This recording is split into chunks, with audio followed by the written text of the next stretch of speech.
संदेश.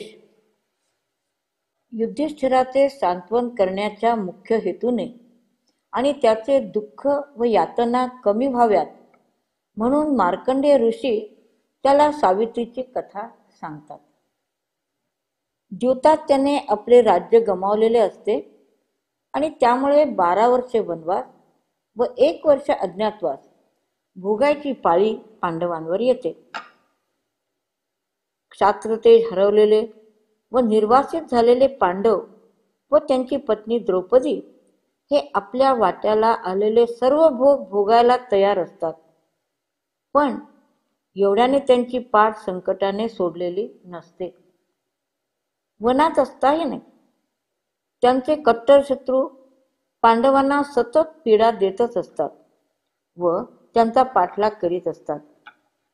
राज्य गेल्यामुळे अर्थातच त्यांना फार दुःख झाले, पण आपल्या पत्नीला दिली गेलेली वाईट वागणूक हे त्यांच्या औदासिन्याचे व उद्वेगाचे मुख्य कारण होते.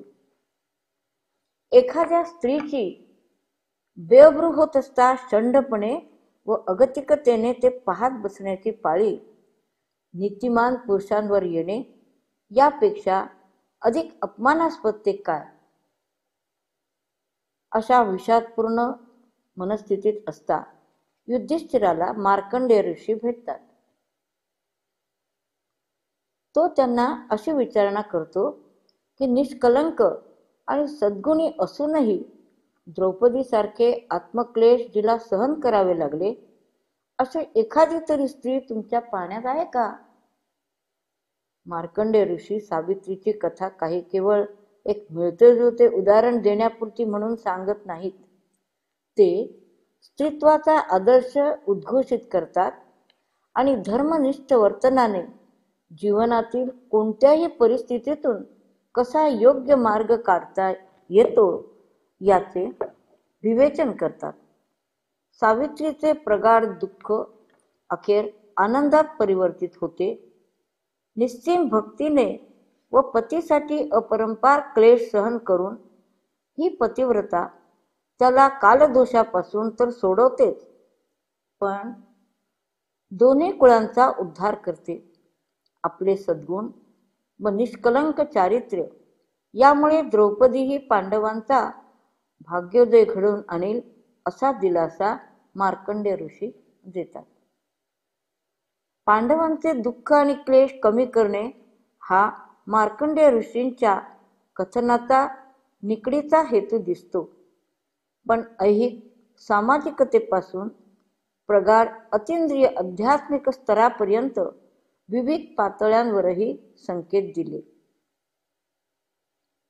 ऋषी कवींच्या क्रांतदर्शी विचारांचा ठसा असलेल्या काळातील सत्यमूल्यांवर आधारलेली व परस्परांना भेदणारी संपूर्ण संस्कृती या छोट्याशा उपाख्यानाच्या निमित्ताने आपल्यासमोर स्पष्टपणे उभी राहते. उमदेपणाचा आणि उन्नत वृत्तीचा स्वीकार केल्यावर एक प्रकारचे शौर्य आविर्भूत होते आणि हे शौर्य केवळ इहलोकातीलच नव्हे तर परलोकातील जीवनही समृद्ध करते. सदाचरणाला एक स्वयंसिद्ध मूल्य असते. किंबहुना अस्तित्वाच्या दुष्टचक्रात सापडले असता सत्यपथावरून मार्गक्रमण करीत राहण्यानेच त्या परिस्थितीचे निराकरण होते व त्यावर मात करता येते.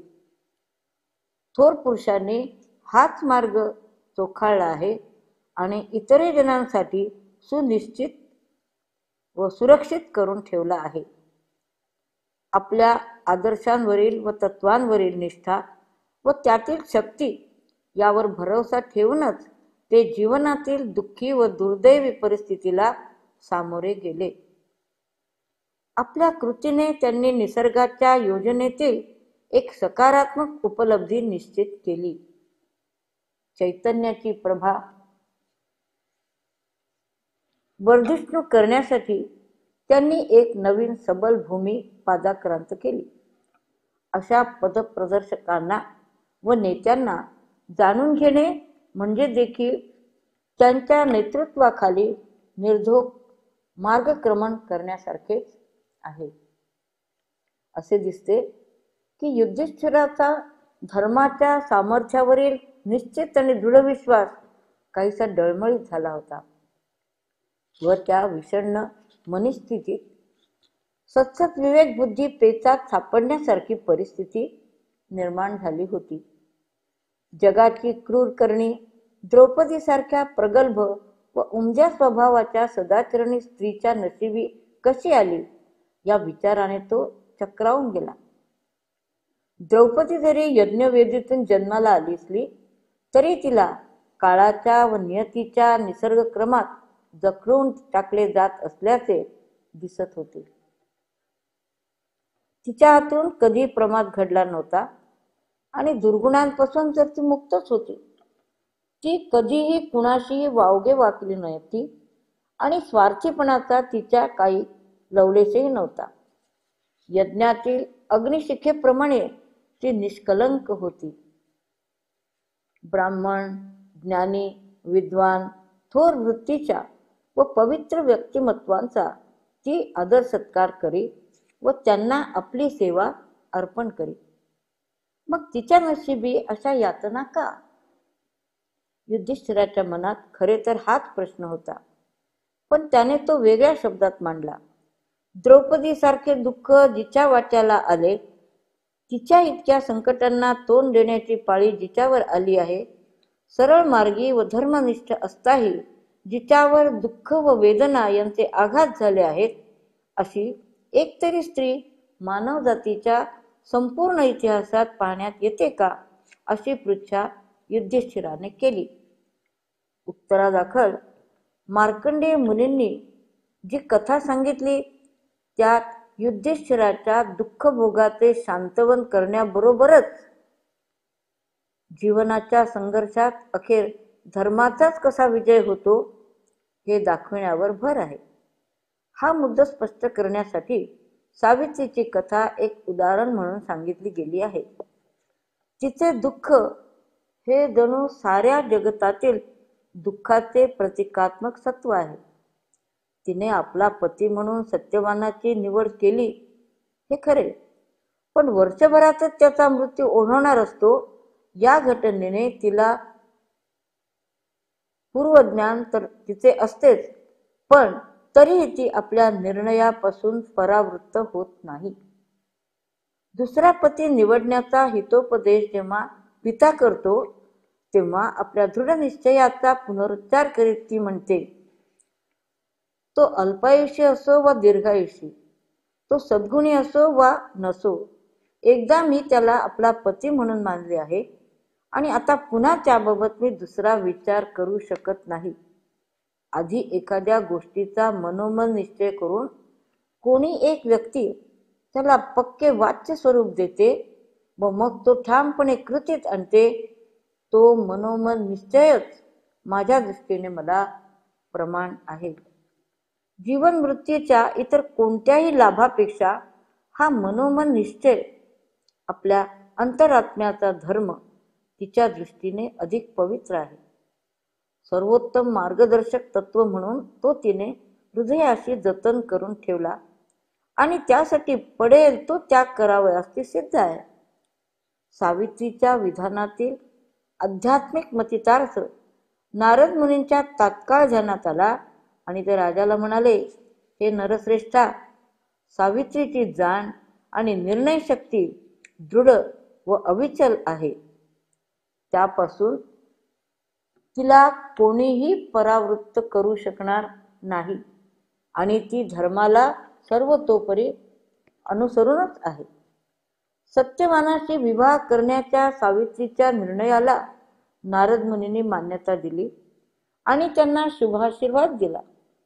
अशा रीतीने प्रेमापेक्षाही मूल्यांना अधिक उच्च स्थान दिले गेले आहे, कारण त्या मूल्यांमुळेच जीवनाला प्रतिष्ठा मिळते व त्यातला एक विशिष्ट स्वारस्य असते. नियतीच्या दुष्ट निर्बंधाच्या परिमाणांना जाणून बुजून सामोरे जाणाऱ्या सावित्रीवर ओढवलेल्या घोर संकटांशी तुलना करता द्रौपदीच्या दुःखाचे स्वरूप गौणच ठरावे. तेव्हा अश्वपतीच्या कन्येने सदाचरणाचे पालन करून जे मनोधैर्य दाखवले त्याचा आधार घेणे पांडवांना व द्रौपदीला शक्य होते. तिने मार्ग दाखवला होता. अंतःप्रेरणेने तिने लांबचा पल्ला आक्रमिला. त्यात तिला यशही मिळाले. कठीण व निसरडा वाटणारा सत्यधर्माचा मार्गच अखेर समाधानाचा आणि मुक्तीचा ठरला. युधिष्ठिराने साहस अंगी बाणवून या मार्गाने जावे असा आग्रही विचार मार्कंडेय ऋषींनी प्रतिपादिला. सावित्रीच्या अंतःप्रेरणेमागे सर्व कर्मांना प्रवृत्त करणारा खरा जोम आहे व युधिष्ठिराने देखील त्याच मार्गाने गेले पाहिजे असे मुनिवर सुचवित आहेत. त्यातच मूल्यांची महानता व निश्चिती आहे. त्याच मार्गात निर्मितीची प्रकाशमान वाटचाल खरोखर समृद्ध होत असते.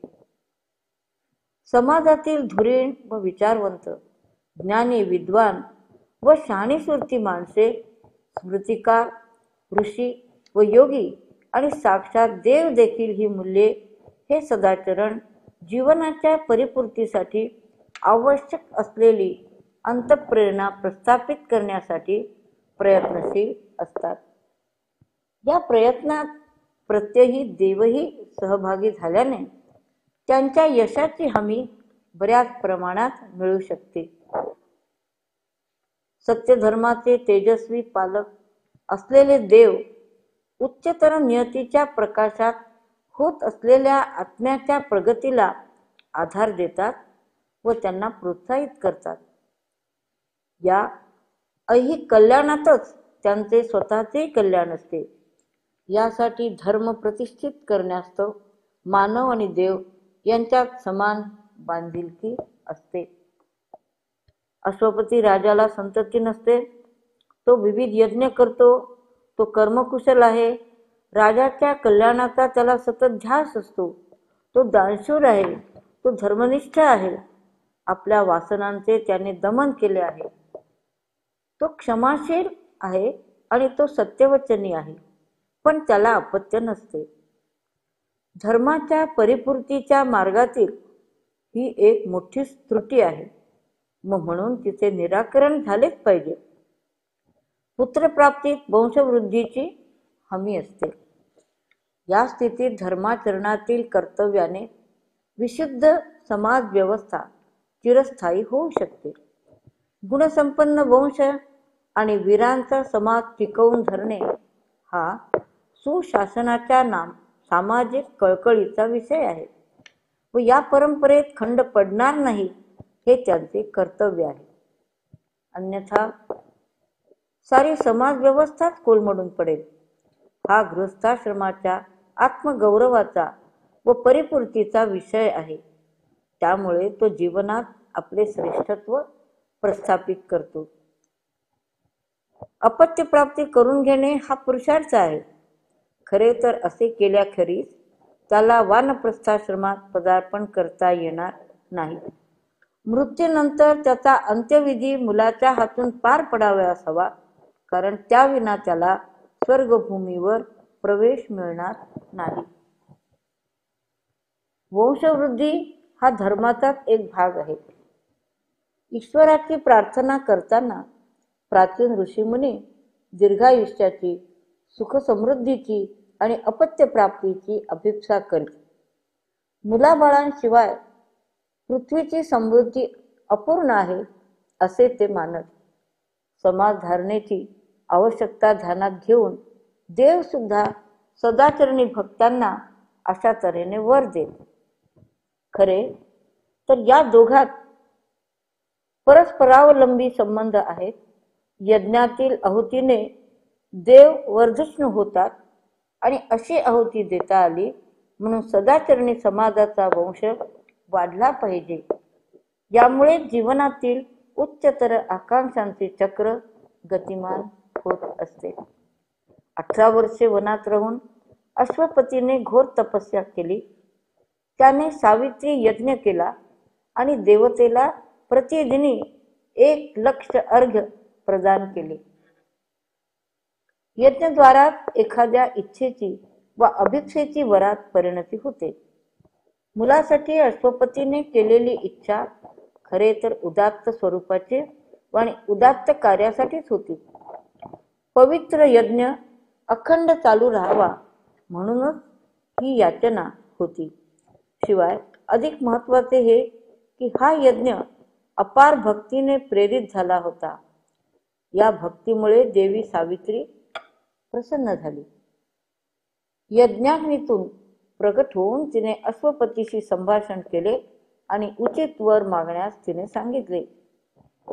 हे राजन, तुझी शुद्धता व निष्कलंक वृत्ती, तुझा मिताहार, तुझा संयम, तुझी उग्र तपस्या आणि अंतःकरणापासून प्रकट झालेला तुझा भक्तिभाव यामुळे मी खूप प्रसन्न झाले आहे. हे मद्राधिपती अश्वपती, तुला काय हवे ते माग. धर्माचरण करण्यात कोणत्याही प्रकारे विचलित होऊ नकोस. आणि या निसंकोच भावनेनेच अश्वपतीने देखील आपल्या प्रदीर्घ खडतर तपस्येचे प्रयोजन सांगितले आणि सावित्रीची प्रार्थना केली. हे देवते, धार्मिक विधी पार पाडण्यासाठी पुत्र हवे म्हणून मी या पवित्र यज्ञास आरंभ केला आहे. मला अनेक संतान दे, त्यामुळे माझी वंशवेल वाढेल. जर तू प्रसन्न झाली असशील तर हे देवते, हा एक वर देण्यासाठी मी तुझ्यापाशी विनंती करतो. योग्य संतती होणे हा महान धर्म असल्याने जगातील शुद्ध द्विजमंडळी सांगतात. आज सावित्री देवता वर देण्यास सिद्ध झालेली आहे. अश्वपती पुत्रप्राप्तीसाठी यज्ञ याग करीत असल्याची कल्पना तिने आधीच आपल्या पित्याला ब्रह्मदेवाला दिली होती. त्याला एक तेजस्वी कन्या होईल असा वर ब्रह्मदेव सावित्री मार्फत देतो. जणू काही देवीने स्वतःचा जन्म घेतला आहे असे दिसते. म्हणूनच राजकन्येच्या रूपात सावित्रीने जन्म घेण्यामागे जगात धर्माची प्रतिष्ठापना करण्याची पवित्र प्रेरणा आहे. आणि ज्या अर्थी सावित्रीच्या जन्माला सर्वोच्च शक्तीची मान्यता आहे, त्या अर्थी साक्षात मृत्यूच्या विरोधात देखील सर्वोच्च धर्माचेच पालन तिच्या हातून होणार आहे. त्यामुळे मर्त्य मानवाला आपल्या मुक्ती मार्गातील उपकारक नियमांचे भान होईल. विश्वात धर्माचा विजय व्हावा हे सावित्रीच्या अवतरणाचे एकमेव उद्दिष्ट आणि नियत कार्य आहे. अशा रीतीने या अत्यंत प्रशंसनीय हेतूच्या पूर्तीसाठी सावित्री जीवनातील हार अपेक्षांना सामोरी जात आहे. अश्वपती हा धर्म मार्गावरील एक निष्ठावान प्रवासी आहे. आपल्या वैवाहिक जीवनातही त्याने काटेकोर नियमांचे पालन. जेव्हा त्याला कन्यारत्न झाले तेव्हा त्याने जातक कर्म केले आणि कुळाच्या पुरोहितांनी सुचवल्याप्रमाणे मुलीचे नाव सावित्री असे ठेवले. सावित्रीचे लालन पालन आध्यात्मिक धार्मिक वातावरणात झाले आणि ज्ञानाच्या विविध शाखात तिला उत्तम तऱ्हेचे शिक्षण दिले गेले. ऐहिक विद्या तिला प्राप्त झाली.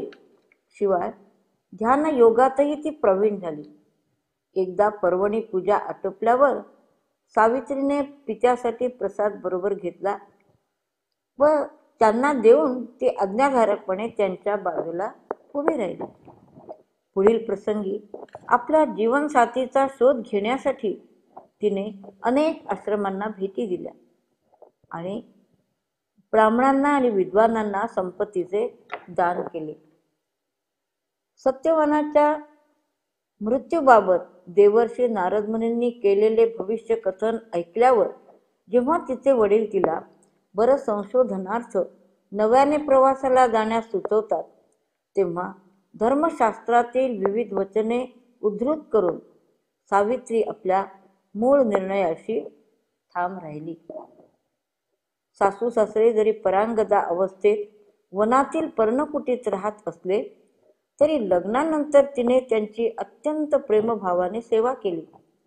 नंतर स्वतःच्या आशा आकांक्षांचा परित्याग करून आपले समग्र जीवन तिने आपल्या प्रिय पतीसाठी त्यागपूर्ण बनवले. आपल्या मधुर प्रेमपूर्ण व विनम्र वागणुकीमुळे ती आश्रमातील ऋषीमुनींना प्रिय झाली. खरोखर तिच्या साधनेत अंतस्फूर्तता होती आणि तिच्या बोलण्यात योगाचा ध्वनी ऐकू येई. त्याचे बरेचसे श्रेय तिचे संगोपन करणाऱ्या वडिलांनाच दिले पाहिजे. वैदिक परंपरेत मुलीचे शिक्षण करणे ही वडिलांची जबाबदारी होय आणि अश्वपतीने ती उत्तम प्रकारे निभावली. ऐहिक कर्तव्यातील परिपूर्णता हा धर्मव्यवहाराचा भाग आहे व तो त्याने पूर्णपणे पाळून तडीला नेला.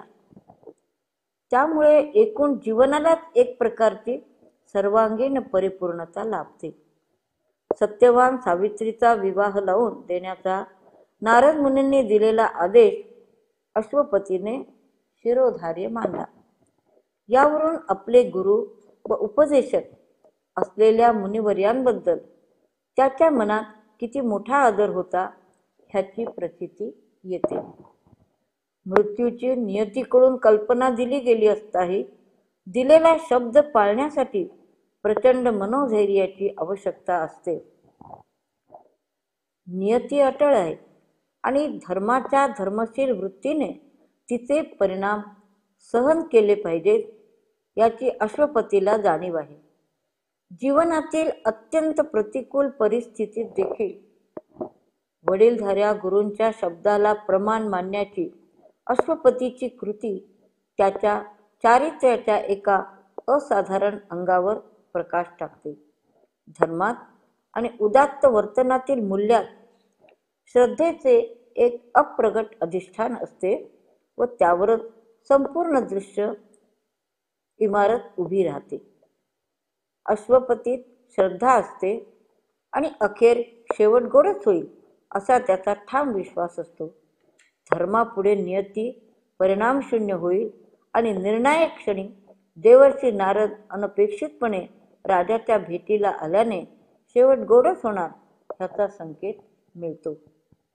पृथ्वीतलावर धर्माची स्थापना व्हावी म्हणून जीवनातील प्रत्येक क्षणाची काळजी घेणारी एक उच्च पूर्वनियोजित शक्ती जणू अस्तित्वात आहे असे दिसून येते. नेहमीच्या आवाजापेक्षा इतर ध्वनी तो ऐकत असे. अशा रीतीने जरी त्याला नियतीशी सतत सामना द्यावा लागला तरी तो शांत व समाधानीच राहिला. धर्मात असे स्थिर राहावे ही या लोकातील वा परलोकातील शत्रूवर विजय प्राप्त करून घेण्यामागील गुरुकिल्ली